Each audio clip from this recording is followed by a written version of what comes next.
के बाहर भी मजदूरों का हुजूम मौजूद है। लोग इंतजार में हैं कि किसी तरह वो अपने घर पहुंच जाएं। घर जाने की आस में इन मजदूरों ने अपने मकान मालिक को चाबी तक सौंप दी कि अब तो लौटना नहीं है, तो चाबी आप रख लीजिए। लेकिन अब वो फुटपाथ पर रहने को मजबूर है। इंडिया टीवी के संवाददाता दिनेश मौर्य ने इन मजबूर मजदूरों से बात की है।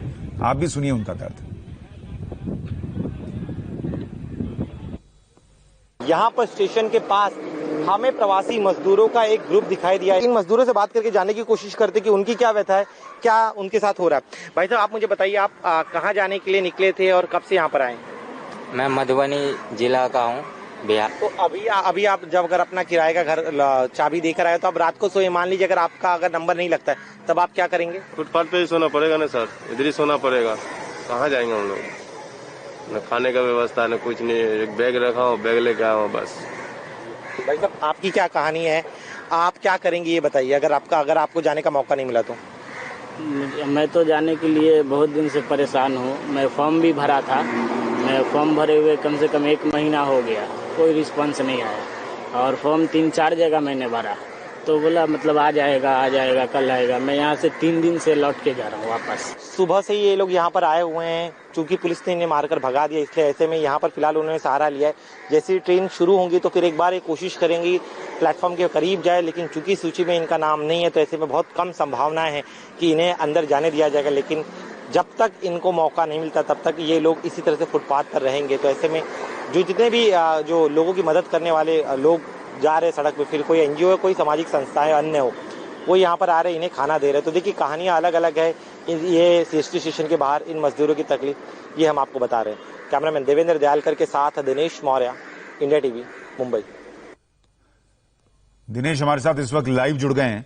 दिनेश, पहले जरा वसई की खबर बताइए कि कल भी देखा, परसों भी देखा, यही हुआ, अब वसई में हो गया। ये स्थिति क्यों बनी कि हजारों लोग यहां आ गए?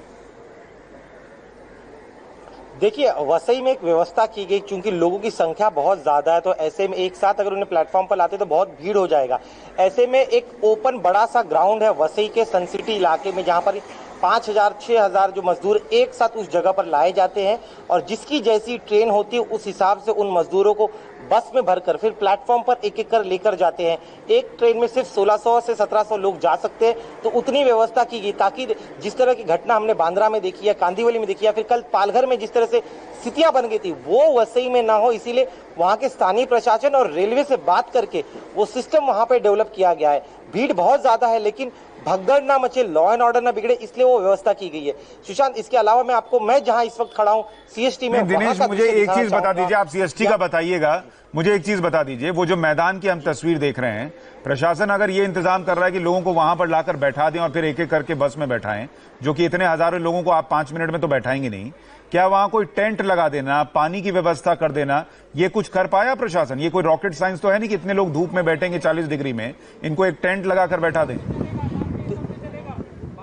देखिए, वहां पे एक टेंट जरूर लगा है, लेकिन उस टेंट की कैपेसिटी, जो लोग हैं वहां पे उन्हें खाना दिया जा रहा है, पानी भी दिया जा रहा है, लेकिन लोगों की इतनी संख्या ज्यादा है, मजदूरों की इतनी संख्या ज्यादा है कि वो टेंट छोटा पड़ जा रहा है। तो ऐसे में जो बचे हुए मजदूर हैं उन्हें बाकी धूप में दिन भर बैठना पड़ता है। सुबह 6 बजे से मजदूर आते हैं और जब तक उनका नंबर नहीं लगता तब तक उन्हें उसी चिलचिलाती धूप में रहना पड़ता है। तो इस अव्यवस्था को लेकर कई बार आवाज उठाई गई, लेकिन वहां का जो स्थानीय प्रशासन है, जो दिनेश, मैं माफी के साथ आपको रोक रहा हूं।